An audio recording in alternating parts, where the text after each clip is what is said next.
This is Creepy, a podcast dedicated to sharing the most famous, chilling, and disturbing creepypastas and urban legends in the world. Whether these stories truly happened or are simply fabrications is for you to decide. These stories may contain graphic depictions of violence and explicit language. Listener discretion is advised.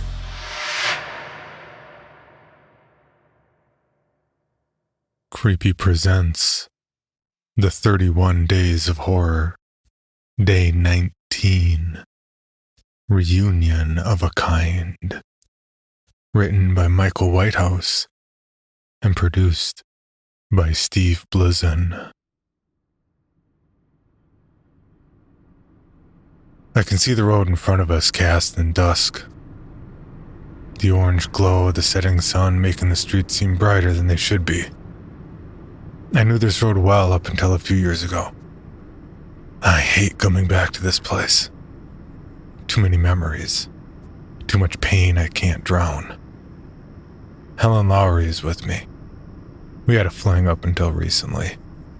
She wanted to take things to the next level. I just can't get that close. Now here we are, having to be civil to each other on the drive. We're professionals, though, so the job has to get done one way or another.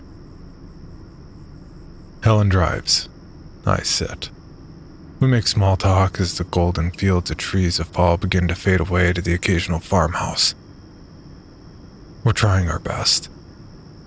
Hell, the two of us even laugh once or twice on the way. But I can tell it's forced. I'm sorry I hurt her. I watch as a pristine "Welcome to Windham Town" sign comes into view on a quiet stretch of road. It quickly blurs past us. Helen asks if I'm okay. I say I'm fine, but I'm not. Windham was once a place of dreams for me. A loving wife, a beautiful son, a big old house. But all that went during the fire. When the ashes settled, I was the only thing left that the flames didn't touch. A mystery to the investigators. A curse to me. I'd rather be with my wife and kid. As the outskirts of Windham break into meandering residential streets, I see them out in force. The kids. Dressed in their costumes, some frightening, others not so. I see a boy no older than 6 with his dad, holding his hand and grinning with glee from beneath a painted face. The sight cuts into me.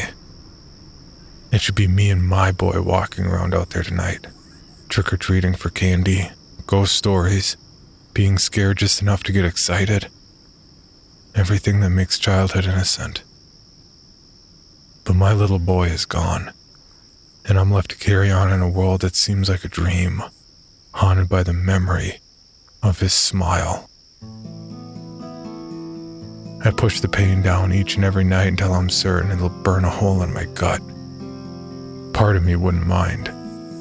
Bleeding out is preferential. But I have a mom and dad living across the country. I have friends, people who count on me. A sister I rarely see, but a sister nonetheless. I can't quit for their sake. So I swallow the pain again and again, facing each day and waiting for the sun to set so I can sleep, and hope I don't wake up. It's been that way for 5 years. Helen turns past Serling Street. Then she takes another few turns until we're in a cozy little spot. It's a cul-de-sac.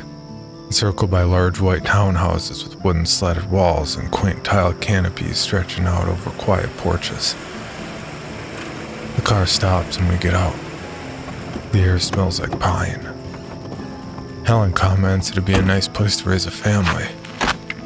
She then stumbles over her words, realizing what she just said. I tell her not to worry about it. She's right. It is a nice place to raise a family. Or at least it was. I check my revolvers in place. a habit my old sergeant drilled into me during my first tour. Police work is different from the army, but the same attention to details needed. I might not feel like living much, but I don't care for getting shot either. Besides, my partner relies on me. Helen has kids, and a husband too. We walk over to number 12. The front lawn is small, filled with ornamental gnomes with white beards down to their knees and red pointed hats as high as my shin. They grin out at passerbys and visitors alike. Maybe it's because it's Halloween, but they seem less than friendly. There's even a small well, which I'm certain is fake, but it fits with the kitsch values of the owner to a T. As we pass the plastic scene, the thought enters my mind that the gnomes were put there by Shelley Walken, no doubt trying to create her own pristine little world like the rest of us. She'll not be adding to it anytime soon, that's for sure. Walking onto the wooden porch, my footsteps thud against the creaking boards. If he didn't know we were coming, he sure does now. For a moment I catch a smell of something, like a chemical, but it clears out as quickly as it arrives. I rap my knuckles against the door 3 times and shout, letting Jacob and anyone else inside know that I'm with the county police department and there's no time to be messing around. But he doesn't answer the door. It's getting dark now, and I hear some kids in the street running past giggling to themselves. I need Otto Wyndham. Fast. I bang on the door several more times, then I try the door handle. To my surprise, it opens. Unholstering my gun, I give Helen a knowing glance, shout that we're coming in, and enter inside, carefully. Helen has my back. She always does. I'll give her that. I shout Jacob's name again, telling him to come out with his hands up, but the house is as silent as a grave. The lights aren't on either. When I flick a switch on the wall next to me, nothing happens. I pull out my flashlight and continue along the hallway. Helen points to a broken vase on the floor. Looks like it was dropped recently, perhaps during a struggle. The red flowers are crushed, probably stood on, and the wooden floor around them is still wet. We move as we know how, clearing one room at a time. The kitchen, the living room, the conservatory out back that looks onto a small backyard with overgrown bushes. The rooms of the walk-in house are filled with furniture and other trinkets of modern life, but they're devoid of people. My flashlight catches a few smiling family photographs, most of them with Jacob and Shelley. I wonder if those smiles were even real. As we walk back into the main hallway, voices come from the outside. It's more damn kids. They're walking up the path to the front of the house, asking Helen to keep an eye on the staircase to the upstairs in case anyone rushes us. I holster my gun and walk to the front door. 3 kids are standing there. One is dressed as a low-effort vampire whose parents probably didn't give a shit enough to make the night special. The other 2 I don't know much about. Just strange costumes with no meaning. But then I haven't watched any kid cartoons since my son died. The costumes are probably from some new fad I don't and never will understand. Before they can get past saying trick or treat, I stop them dead in their tracks. There are no treats here.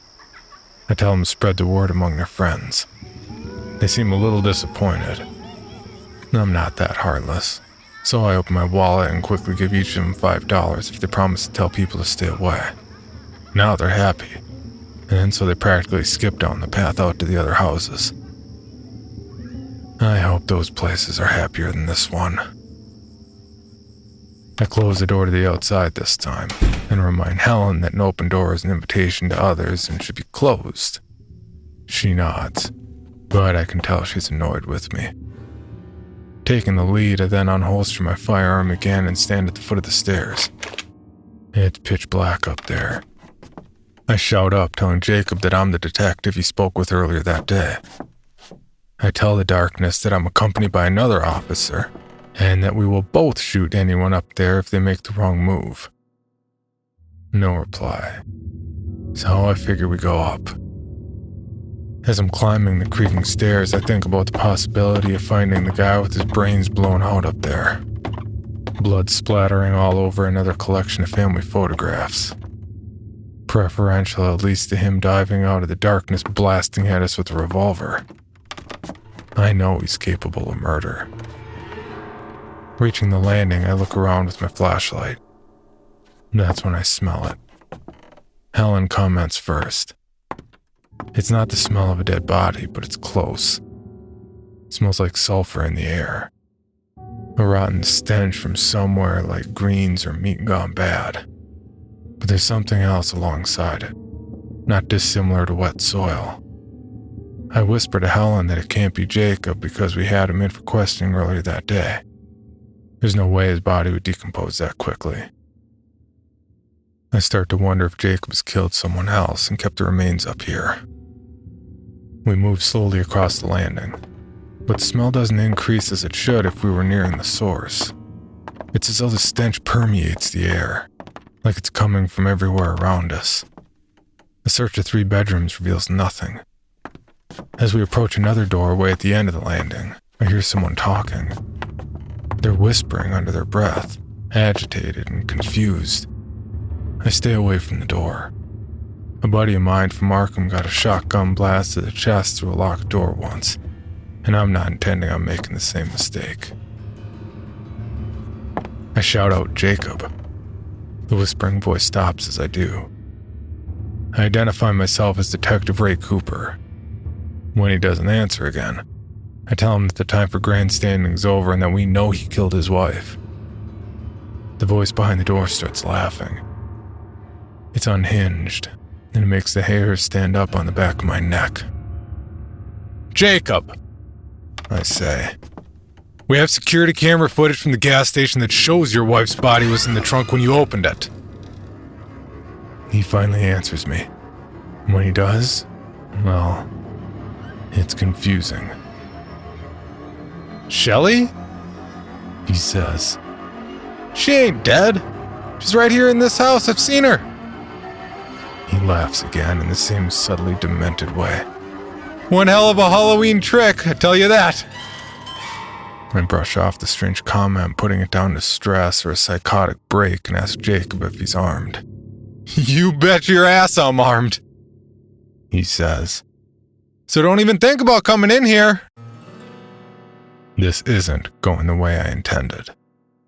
The longer I stay in Wyndham, the more I feel it seeping into my veins. The place gets to me. It cuts down somewhere into my bones. For a moment, I think about my wife and kids smiling at me. What I'd give to have them back.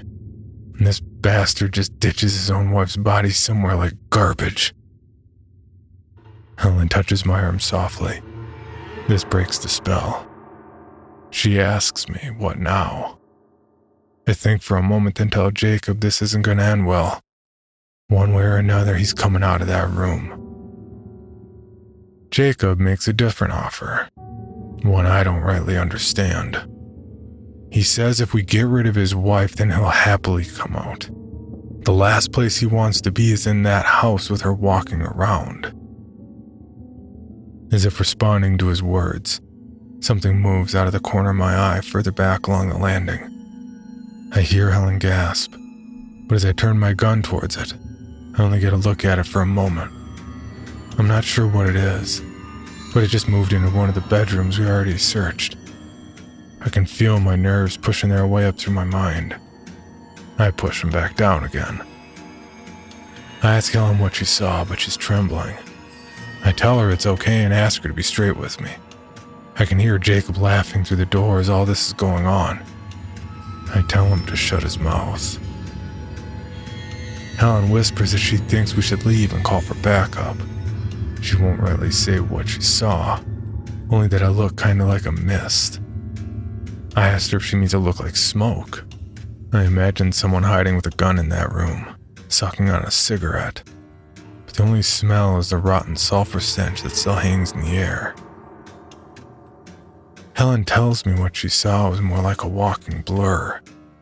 that there was something moving inside. I'm starting to worry that she's losing it. Jacob then asks us if we saw it, if we saw her, but I don't answer. I'm not buying into any of this. I'm in no mood for a ghost story in Wyndham. Not on Halloween night. Not ever. Helen backs me up as I walk along the hallway once more, but this time I can hear her breathing. I'm nervous. Anxiety and guns don't mix. Helen is a seasoned officer, and I've never known her to be spooked even when under fire. But whatever she thinks she's seen, it's left her nerves shredded. I shout into the darkness of the room that we're the police, and that whoever's in there should come out with their hands in the air. But I get nothing back. Tonight, that seems to be a running theme. As I move to enter the doorway, Helen pulls at my arm. She whispers to me, "Don't go in there." It's like she knows something I don't. I pay no heed. I just want to get this over with so I can get out of this hellish town. I move and... Jesus. What in God's name is that? There's something in the corner of the room between the old gray television and a brown leather couch. I move my flashlight to it. The thing looks like a pulsing black egg sac the size of a person. The surface moves as though something's encased in liquid inside. Then I think I see two eyes staring at me from inside the damn thing. I blink and it's gone. There's nothing there. I give myself a shake and rub my eyes. My heart's pounding. Dear God, what was that thing? I've never seen anything like it.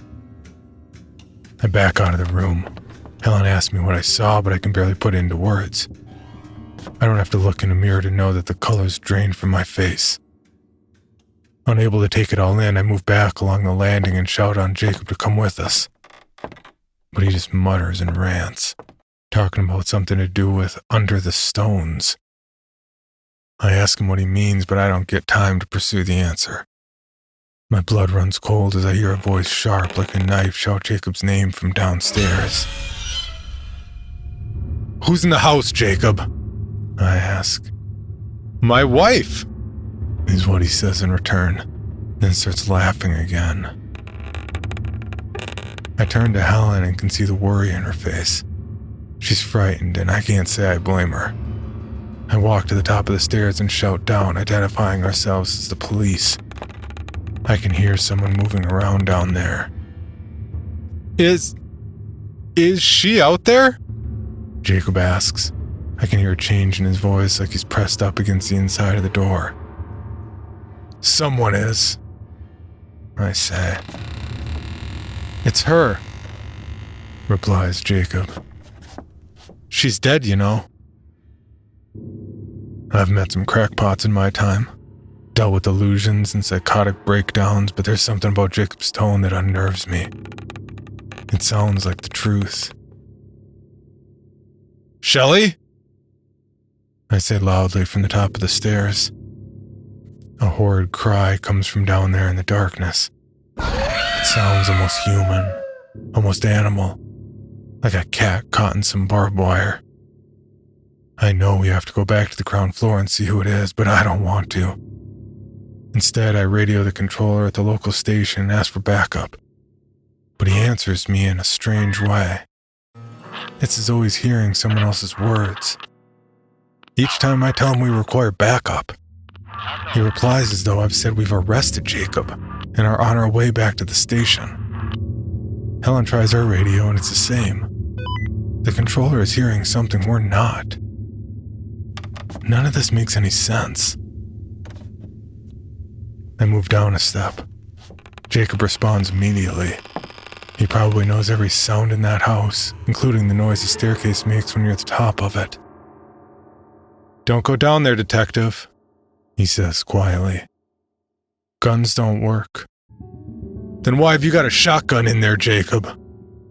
I ask loudly. "To shoot myself if she gets in here," he answers.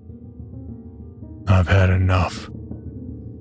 I turn back to go down the staircase and There's a person standing at the foot of the stairs.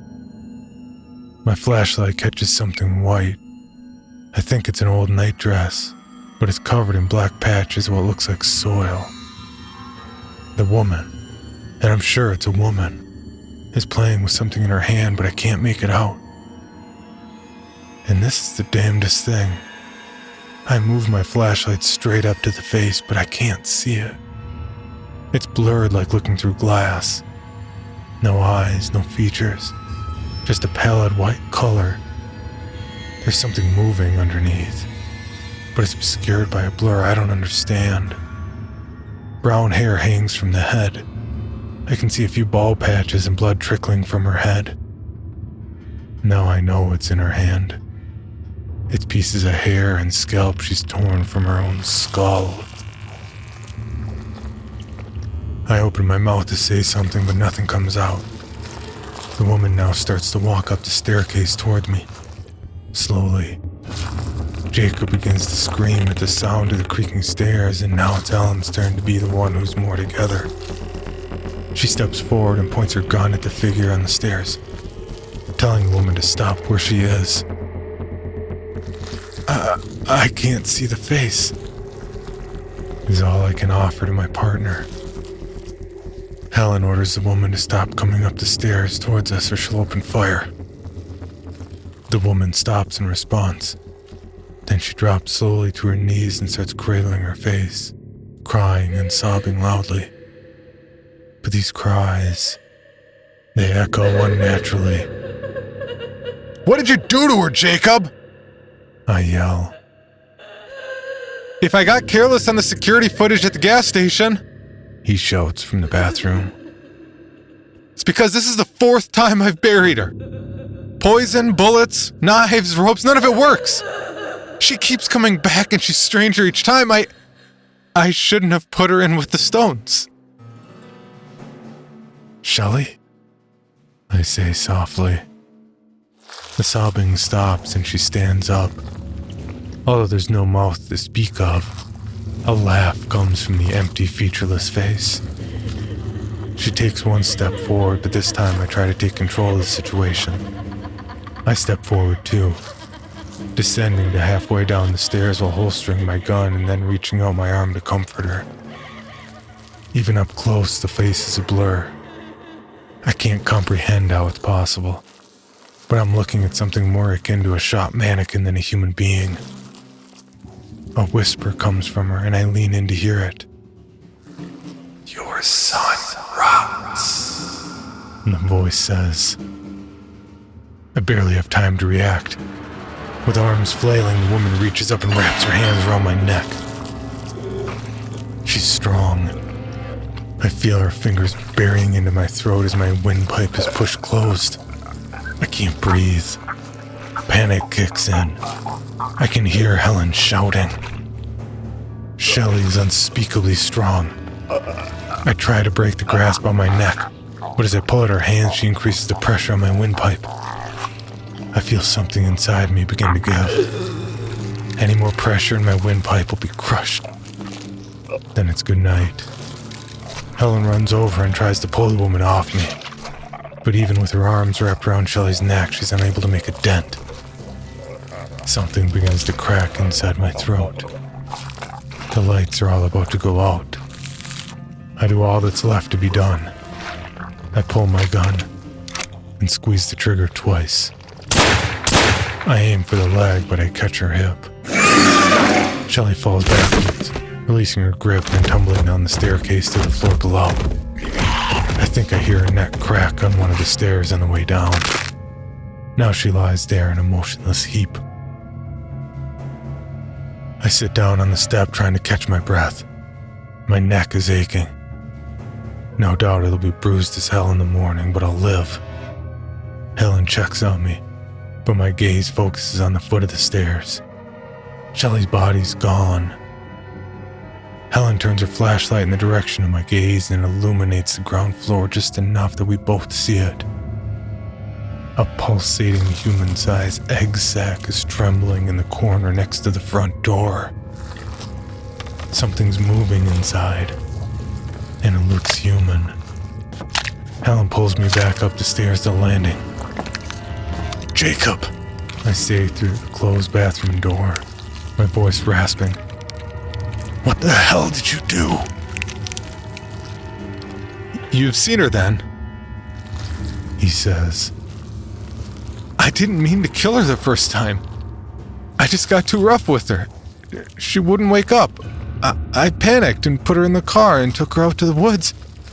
Then I saw those standing stones out there on Wallace Hill. I thought I was being smart. I dug all day, enough to put her body underneath one of them stones. Thought no one would ever find her. Them stones are historical landmarks. Ain't no one gonna be digging them up. Only trouble I had were all the damn spiders, like a nest of them under the rock. Ain't seen nothing like it. White things they were, hundreds of them. I figured they could have her.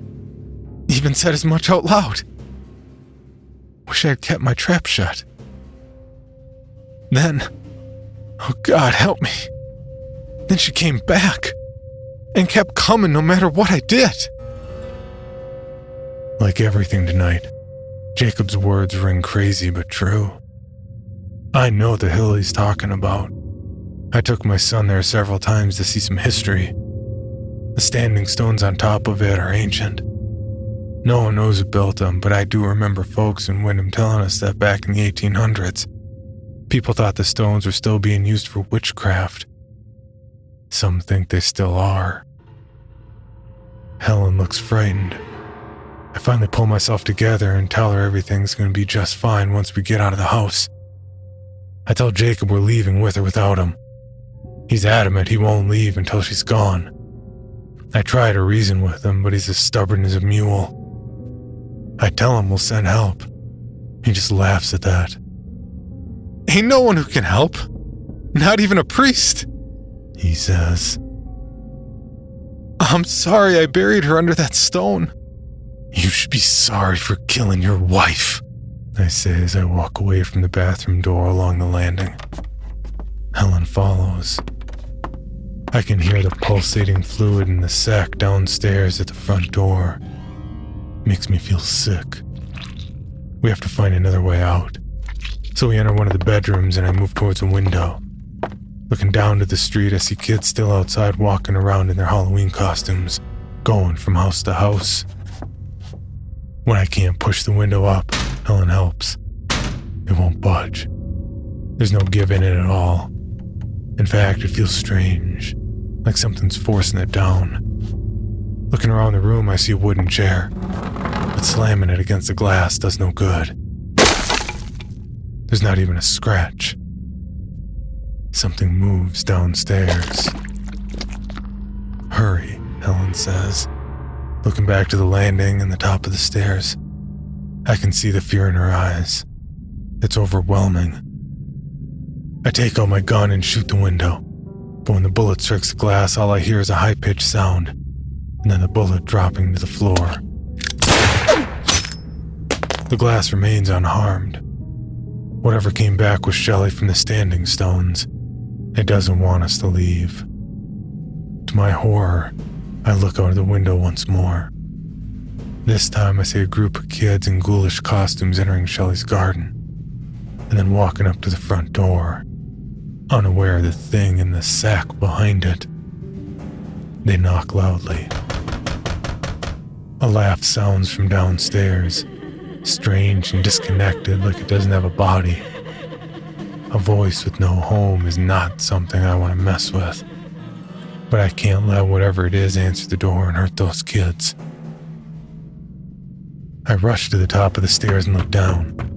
The pulsating, gelatinous sack of fluid is still in the corner next to the front door, but now it's larger than before.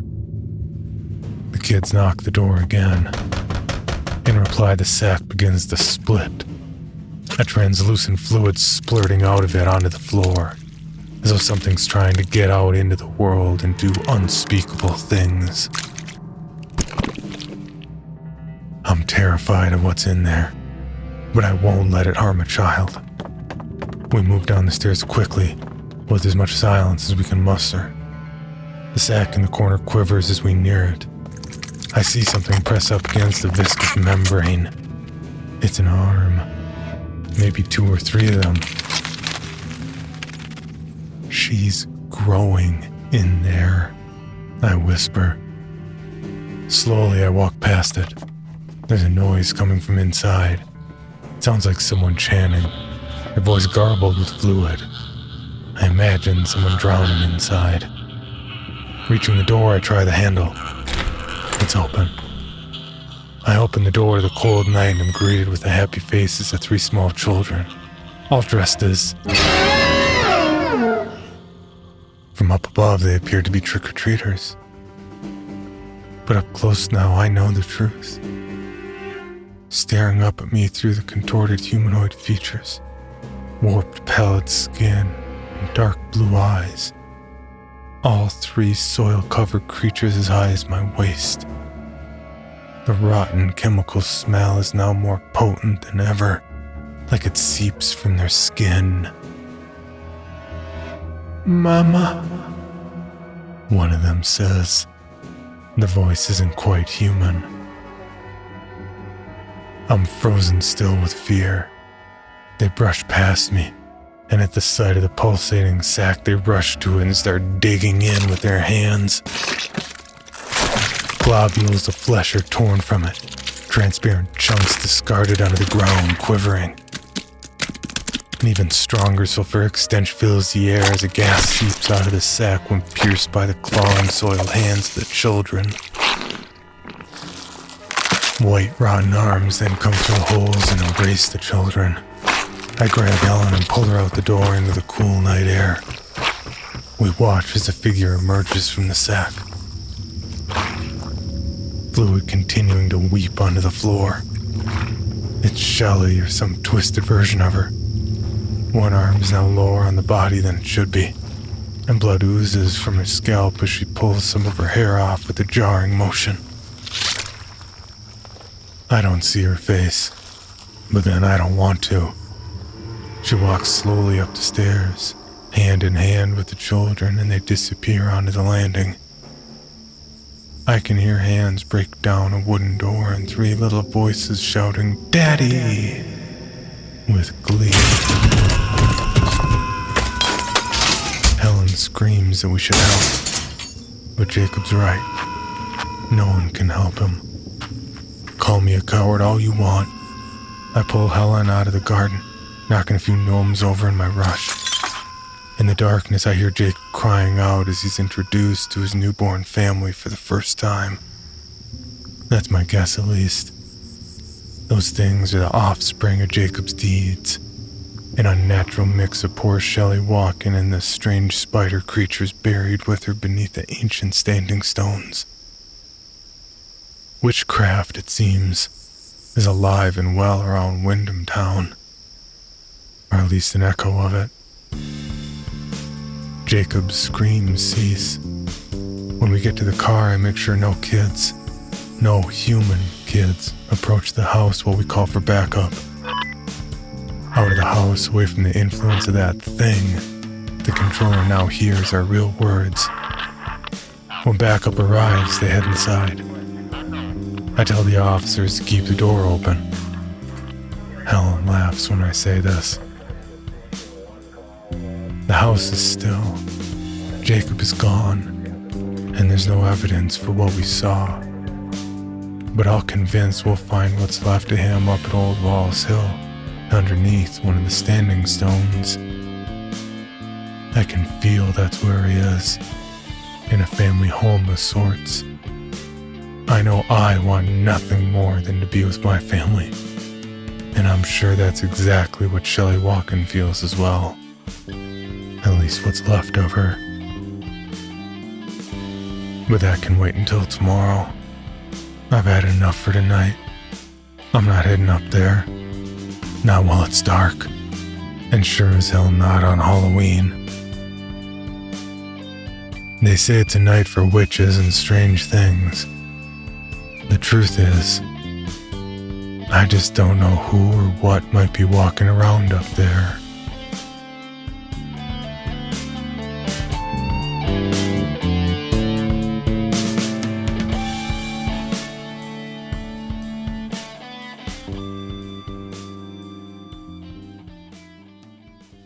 For more information, including pictures and videos of the stories told on this podcast, or to suggest stories for future episodes, please visit us at CreepyPod on Twitter, Instagram, and Facebook, or email us at creepypod@gmail.com.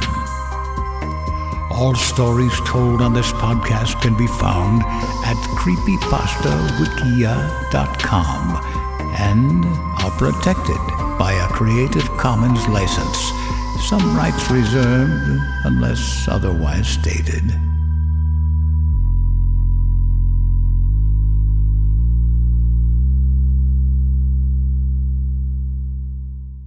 The Bloody Disgusting Podcast Network, home of horror queers, genre commentary from the LGBTQ perspective, SCP archives, The Boo Crew. Listen free wherever you stream audio and at bloodydisgusting.com/podcasts.